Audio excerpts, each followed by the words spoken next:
merci au Dr Ession pour sa présentation. Et maintenant, on va ouvrir le débat qui sera de cours, puisqu'on a déjà mis du retard, presque 1 heure. Donc, we open the debate and we will accept only 5 or 6 questions. We have made some delay, so we have to be fast. Afterwards, we will have lunch, then we will resume our works. So, is there any questions? If one have any question to address to one of all the communicants of this morning? Est-ce que là, une question adressée à un communicant?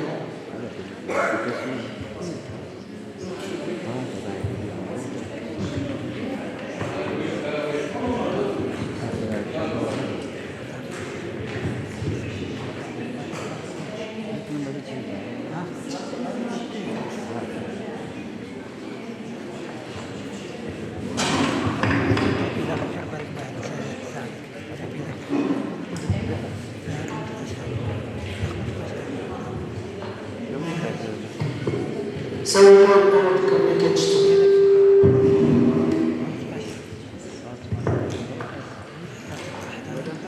Merci. J'ai une petite question pour le Dr Azon. Donc, concernant votre comité éthique d'expérimentation animale, à ma connaissance, c'est le premier, c'est l'un des 2 existants en Algérie. Mais j'ai 2 petites questions. La première, comment vous arrivez à évaluer les dossiers d'éthique dans un environnement où il n'y a pas de support légal et législatif? Donc on n'a pas de réglementation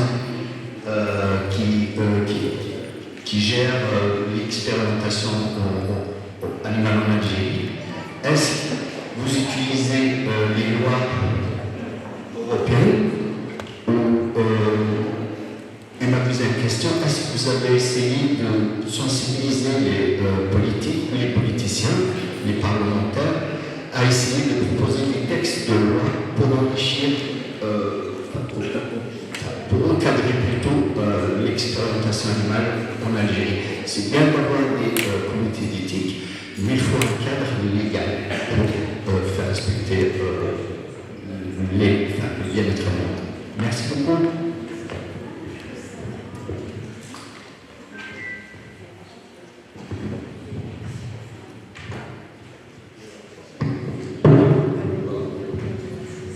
Merci beaucoup pour votre question qui est très pertinente. C'est vrai que la législation en Algérie, elle est pratiquement absente quand il s'agit d'une expérimentation sur l'animal. Il y a une législation sur d'autres problèmes d'ordre criminalistique, mais l'animal n'a pas trouvé vraiment sa part d'intérêt. Nous avons, justement, c'est pour ça, on a essayé, on a mis en place le comité d'éthique au sein de notre centre pour sensibiliser nos chercheurs, principalement, à prendre en considération cet aspect, en se basant sur la réglementation internationale. Parce qu'on n'a pas le référentiel national. Et c'est pour ça que nous avons organisé en janvier 2024, au sein de l'Académie des sciences et des technologies, une journée dédiée pour ça. Nous avons invité avec l'Académie des associations, des professionnels de la législation, tous les acteurs que nous pensons importants pour mettre en place une réglementation. Et le travail est en cours. Donc, vaut mieux tard que jamais. Voilà. Et donc, ça, c'est le cours, Inch'Allah. Et c'est pour ça aussi, c'est la motivation de même la réglementation, mais pour atteindre le niveau qui est exigé dans le pays, notamment le pays européen, il y a du travail à faire. Parce que avoir un permis pour l'exportation sur les meubles en Europe, c'est le coup de bâton. Donc, déjà, on a fait vraiment un état des lieux. On est en train de faire l'état des lieux sur la qualité des animaux d'ailleurs. Sans parler de l'expérimentation, c'est autre chose. Donc c'est vraiment, le travail a commencé, il y a une prise de conscience, et voilà. Mais pour le moment, on travaille de la réglementation internationale, mais ce n'est pas vraiment la réglementation très stricte, parce que si on commence à appliquer la réglementation, on va aller plus les animaux que se trouvent au niveau du laboratoire universitaire.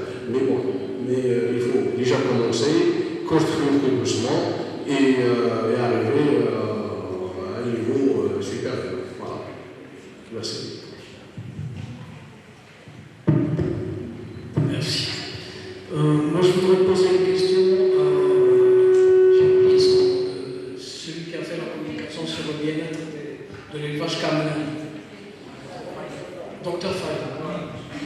Au sujet de l'élevage canin, enfin, c'était au départ un élevage canin, ensuite ils ont été abandonnés en Australie, où le chameau est considéré comme une espèce invasive qu'il faut éliminer au même titre que le lapin.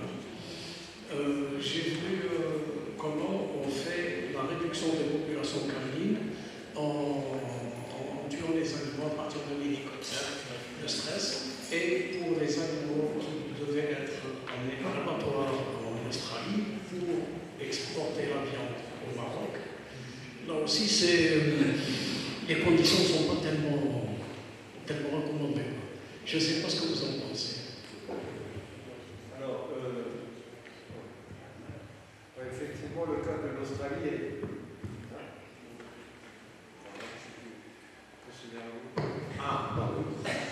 On est toujours en train de la technique. Alors, le cas d'Australie est effectivement assez particulier parce qu'on a importé des chameaux au 19e siècle, à peu près quelques centaines, et puis on les a utilisés jusque dans les années 1920-1930 comme auxiliaires à l'agriculture, et depuis, avec la motorisation de l'agriculture, on les a lâchés dans la nature. Et comme la nature est généreuse en Australie, pour les chameaux capables de prédateurs, ils se sont multipliés. Et alors aujourd'hui, les écologues discutent entre eux, mais il y en aurait entre 500 000 et 1 million de têtes, ce qui est considérable. Et on considère effectivement que c'est une peste, parce qu'en cas de sécheresse, comme il y a eu des sécheresses catastrophiques en Australie les quelques années précédentes, ils se sont rapprochés des habitations et ils ont fait d'énormes dégâts. Donc on les a considérés comme des pestes, et effectivement il y a eu une campagne d'éradication assez brutale, puisqu'on les déglinguait par hélicoptère. Et devant ça, il y a eu un tollé au niveau international pour diverses raisons. Alors pour des raisons effectivement d'éthique et de bien-être, mais aussi parce que c'est une aberration technique. Parce que c'est pour ça qu'il y a eu des mouvements, y compris en Australie, et notamment des mouvements aborigènes qui ont décidé de capturer ces animaux. Alors, je précise, ce sont des animaux domestiques retournés à l'état sauvage, qu'on appelle les animaux marrons, et on les a en quelque sorte redomestiqués. Alors, certains ont été utilisés dans des élevages laitiers, et beaucoup, effectivement, ont été abattus dans les bonnes conditions, selon le rite halal, pour l'exporter, notamment dans les pays du Golfe, et le Maroc, effectivement, est un des pays importateurs des carcasses de dromadaires, ce qui est un con d'ailleurs, parce qu'ils ont un cheptel qui n'est pas négligeable, mais ils importent des carcasses de chameaux d'Australie. Alors, les conditions d'abattage en Australie sont, je dirais, globalement un peu meilleures que ce que j'ai pu observer dans beaucoup de pays africains, notamment en zone sahélienne. Après, ce qu'ils exportent, ce sont des animaux, ce sont des carcasses, ce ne sont pas des animaux vivants. Parce que pour ce qui concerne la viande de chameau, il y a un commerce important, mais c'est un commerce d'animaux qui viennent à pied ou en camion, à travers le Sahara, mais aussi de plus en plus vers les pays côtiers d'Afrique, compte tenu que dans les pays du Sahel, vous savez aussi bien que moi, qu'il y a des problèmes d'insécurité, Mali, Niger notamment, tels que les circuits traditionnels d'exportation à pied ou en camion ont été particulièrement perturbés. L'Algérie est un pays importateur, notamment, d'animaux qui viennent du Niger, du Mali, à pied ou en camion. Et les grands commerçants sont les commerçants algériens, ce ne sont pas des commerçants maliens ou nigériens. Donc il y a une circuit. Et là, pour l'instant, je n'ai jamais pu accompagner ce genre d'exportation en camion ou à pied. Je ne connais pas les conditions, mais je doute qu'elles soient tout à fait aux normes du bien-être des animaux. Voilà, c'est ce que je peux dire.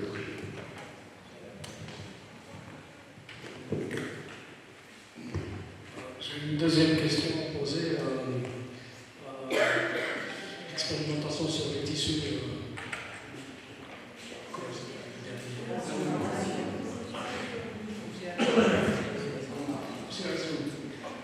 Alors, quand on expérimente sur des tissus, des cultures tissulaires, est-ce qu'il n'y aurait pas un problème, par exemple, lorsqu'on expérimente sur l'animal vivant, où il y a parfois l'interaction de certains hormones qu'on ne peut pas trouver sur les tissus, et l'appel et le recrutement de certaines cellules comme il existe dans le cas de cicatrisation à partir de tissus environnants.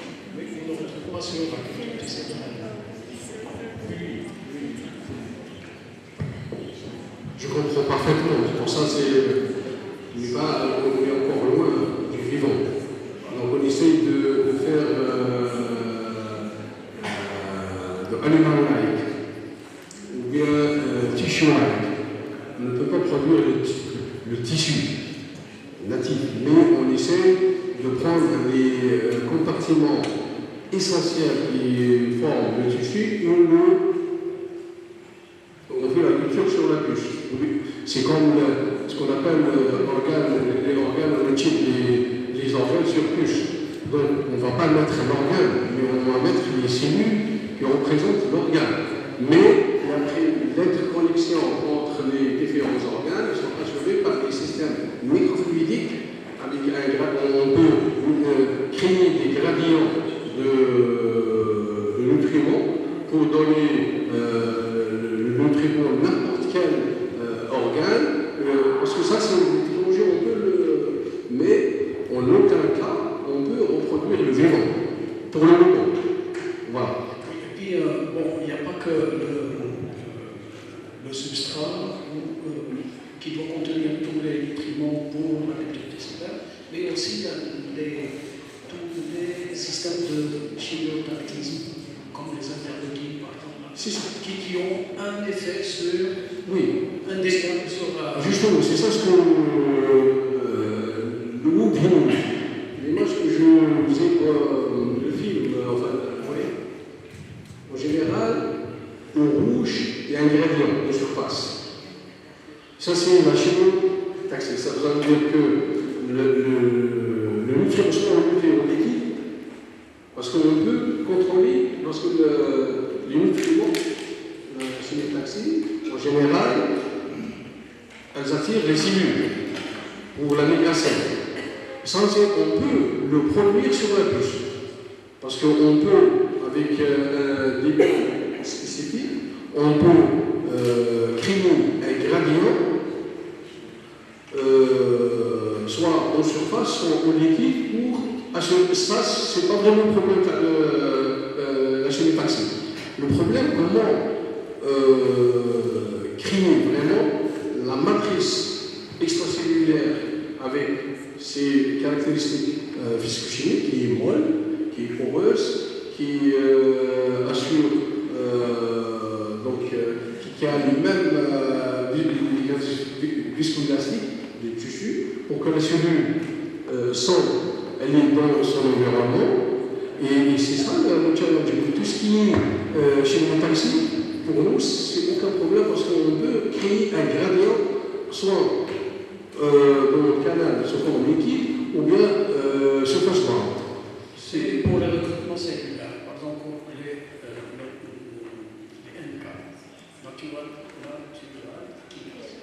Et il existe aussi, par exemple, pour les réparations tissulaires, lors d'expérimentation. Comment ça se fait?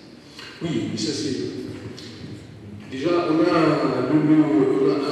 un projet pour faire en fait la culture de type cellulaire. Par exemple, on a des cellules cancéreuses qu'on fixe, et après on laisse un milieu former, et après on culture dans un autre compartiment des cellules immunitaires. On les modifie génétiquement et on essaye de voir est-ce que les cellules immunitaires vont connaître. On modifie génétiquement, ça veut dire que c'est au niveau de PD1. Pour voir est-ce qu'ils vont reconnaître la tumeur. Ça, c'est un sujet. Les technologies, ça vraiment, ils viennent de voir le jour pour la recherche. Mais ces questions de biologie, c'est ça notre objectif. Mais il reste les questions comment recruter de nouvelles des cellules. Pour reconnaître une tumeur ou d'autres choses, on est plein-dedans. Parce que c'est la recherche. Voilà. Il y a encore des étapes à franchir. Il y a beaucoup de voies, c'est pour ça. Donc n'importe quelle question biologique, parce qu'il y a des gens qui ont commencé déjà il y a une dizaine d'années de travailler comment ce genre de questions qu'on a déjà posées, et on a essayé de faire une culture de plusieurs types cellulaires, mais du point de vue technologique, c'est faisable. On communique à chaque fois que communication, c'est possible. Parce qu'on peut modifier un type cellulaire, on marque les facteurs solubles qui peuvent être communiqués à notre type cellulaire et on peut le suivre. Ça, par exemple, on a déjà publié en 2013 Nature Communication, on a fait la culture du neurone, on a des synapses. Et quelles sont les molécules du neurotransmetteur? La noradrénaline et l'anorexie. Donc on a mis l'anorexie en surface, point par point, et après on a fait la culture du neurone. Et on a vu que les neurones sécrètent la noradrénaline et on a vu l'interaction neuronégative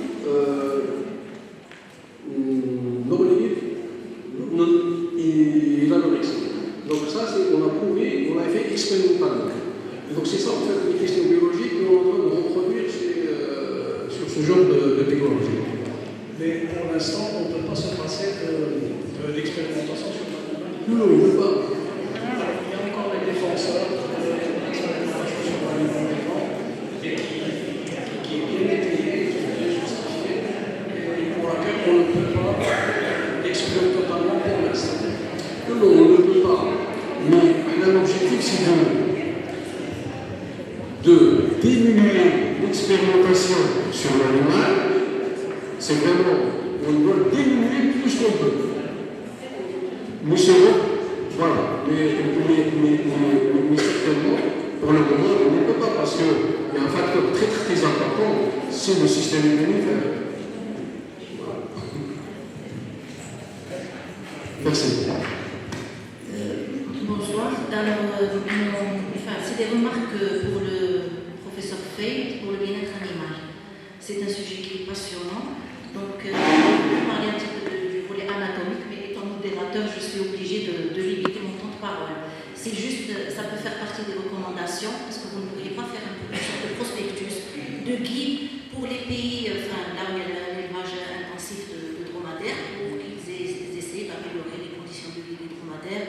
C'est très compliqué de ne pas crier sur un dromadaire. Le bâton, ça, je suis sûre que ça ne peut pas changer.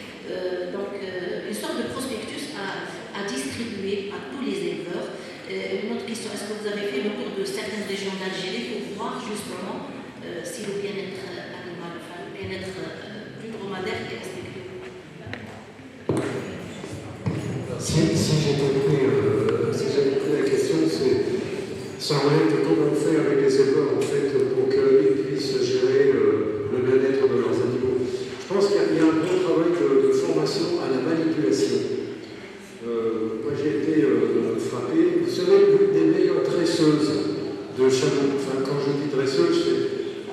l'apprentissage de la manipulation des animaux, il se trouve qu'elle est en France.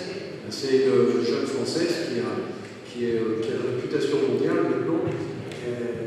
Je dirais qu'elle a approché de façon remarquable le comportement des animaux.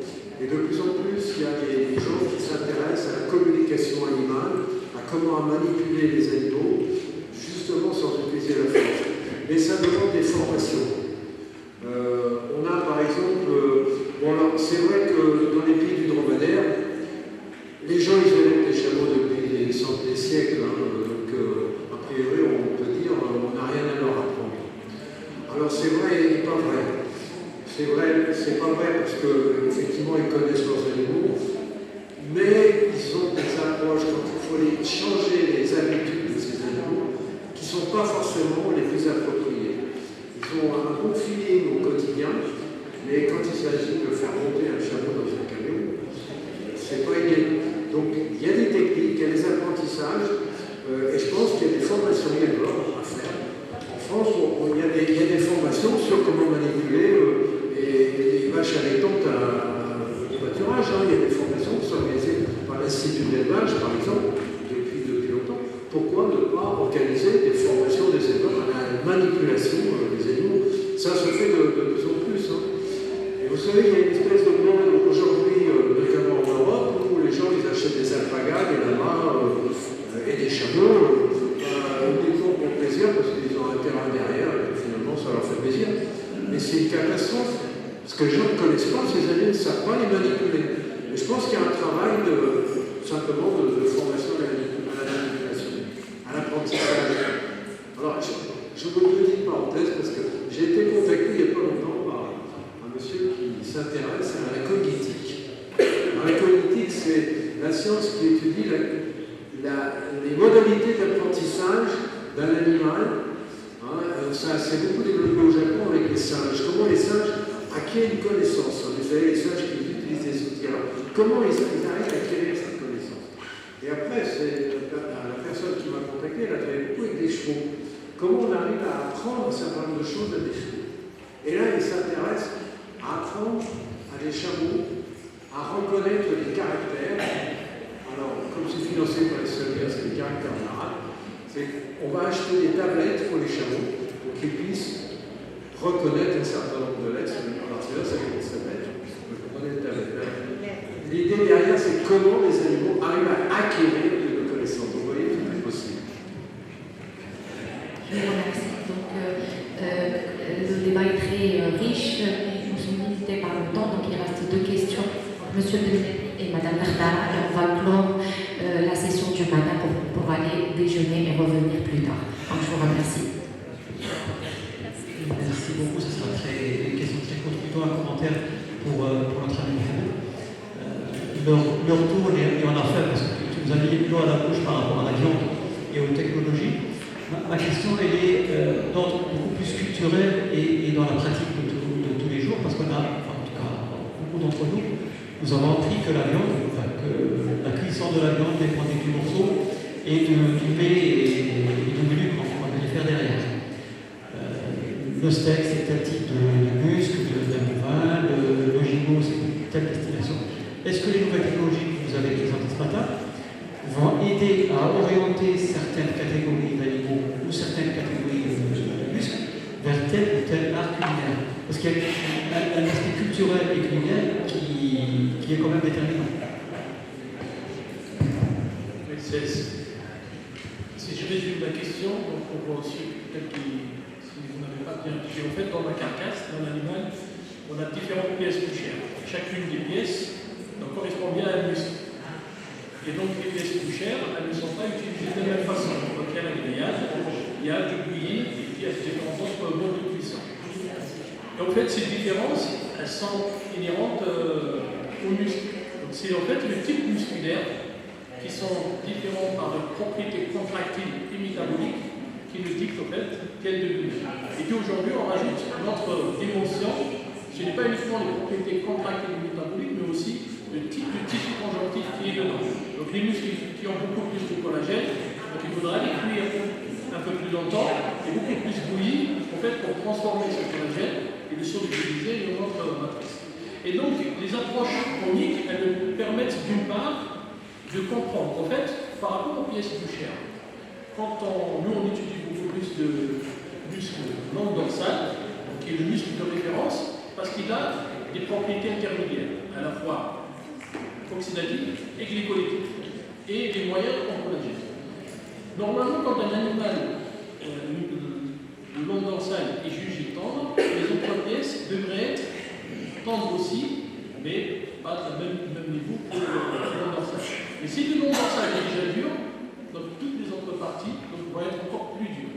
Et donc les approches chroniques vont nous permettre d'identifier, de mieux comprendre ces mécanismes, d'une part, quand on travaille sur les extraits, et puis la validation devrait se faire sur une population. Parce que là, quand on travaille, un exemple, sur 40 animaux, on choisit les 5 les plus extrêmes, les meilleurs et les plus faibles. Et puis par la suite, quand on veut valider sur les intermédiaires, donc les 30 que nous n'avons pas sélectionnés, en fait, le modèle ne tient pas la route. Et donc c'est pour ça que la validation est très importante pour mieux. Donc la finalité, c'est de mieux gérer la qualité. J'aimerais juste rajouter un tout petit point par rapport au bien-être animal, au stress et la qualité de la viande. Ici, on est à la fois citoyen et consommateur. Le citoyen veut et vote. Mais en tant qu'acteur, c'est-à-dire consommateur, ce n'est pas toutes ces exigences en termes de bien-être animal, et il ne va pas forcément y suivre. En fait, il y a ce qu'on appelle le consentement à payer. Et donc, dès qu'on limite au fait cette viande qui a été produite avec un bien-être animal élevé, respect de temps de transport et tout ça, donc le consommateur va dire, ah ben là, les 20% de plus de prix, donc si le prix au départ est 800 dinars, et on lui dit maintenant ce prix il est à 1200 dinars, est-il prêt à payer plus? Donc la question qui rend le bien-être animal très compliqué est le consentement à payer, the willingness to pay. Voilà. Ça, c'est juste pour enrichir le débat, pour dire que ça ne suffit pas d'améliorer le bien-être animal ou bien d'essayer de réduire le mal-être animal, mais surtout il faudra que ce citoyen qui vote, qui veut tout, il demande tout, qu'il suive aussi le conseil.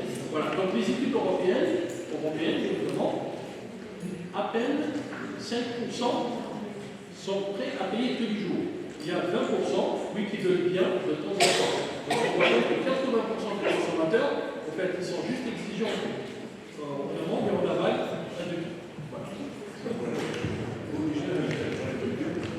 Et c'est pareil, donc la dernière idée, en fait, c'est pareil aussi pour le bio, dans toutes ces catégories. Le bio, en fait, c'est l'agriculture biologique, dans toutes ces catégories. Voilà. Donc il faut que, et c'est ce qu'on appelle en fait la dualité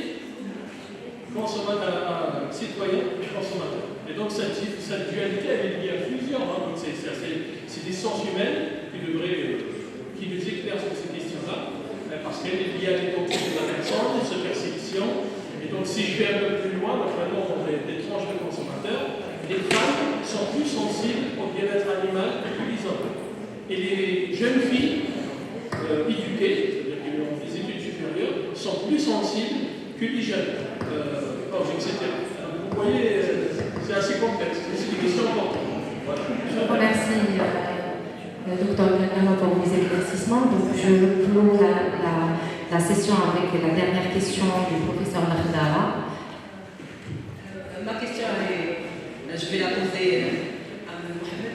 Alors, à travers votre exposé, on comprend que grâce à la protéomique, on peut évaluer la qualité de la viande, en l'occurrence la tendreté de la viande. Est-ce c'est juste ça concerne juste la tendreté de la viande, ou on peut évaluer les autres caractères organoleptiques d'une viande, à savoir la couleur, la saveur et tout. Et ma deuxième partie, ma deuxième question, c'est une deuxième partie qui fait partie également de ma question, c'est concernant les performances de production d'un animal. Est-ce que grâce à la protéomique, on peut également évaluer, par exemple, l'augmentation du poids vif d'un animal, le développement des muscles, la présence ou pas d'un persillé, d'un marbré? Je vous remercie. Très bien. Maybe I will try to explain this question in English, like you can understand what she's saying. If, for example, biomarker of 1.28, for example, tenderness, can be used for the other ones. But for now, all the studies, they quality trait model, like one character at the same time, or one trait at the same time. But what we are starting to see now, different quality traits, for example, the color, or the J+ of the meat, or the tenderness, or the pH of the meat, there are certain biomarkers that are in common. They are not always in the same direction of the correlation, but it seems that we can produce a biomarker that can be used in a multi-trait manner. And then the second question, if certain of the biomarkers can be related to the animal performances, yes, we can also study the different production systems or farming systems. If it's, for example, the conventional or the organic or improved conventional system, yes, we can use that. And these are mainly used in the case of authenticity. If you want like to authenticate if this meat is produced using this feeding system or another one. And yes, if you want like to relate the animal performances, like the growth of the animal or the carcass weight of the others, there are certain biomarkers that we produce it in that.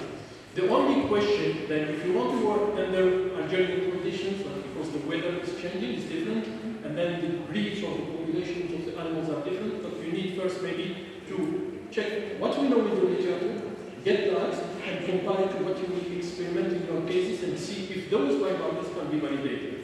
The difficulty of a biomarker that you need always like to get a new experiments to evaluate that, and this is becoming more and more complicated, as Professor Asio explained. We will have less experiments, but how can we mimic the same conditions using new alternative methods? But yes, all these biomarkers can be used in the different ways we want, but then the difficulty how we can get validation in your own context. Then there are still several challenging questions. Yeah, sorry. Thank you. The thing that I didn't show, but on my last slide, what I showed is just a single proteomics, which is a single omics, only proteomics. But now the emerging approaches on which we are working is the combination of different omics, like a multi-omics approach, which means you combine the genomics, the transcriptomics, the proteomics, the metabolomics, the lipidomics all together. It depends on which purpose. You can use, for example, the metabolomics when you work on transformed products, because then metabolites, they have more interest. But then for the genomic side, the proteomics allows you to see if there is strong correlation between the transcriptome and the product. But the combination, there are tools like statistical and bioinformatics that can be used in this side. But yes. Thank you. Donc, je réitère mes remerciements à tous les conférenciers. La session plénière de cette matinée est close. Je donne la parole un seul mot à M. Claude avant de vous inviter au déjeuner au niveau de la salle informatique.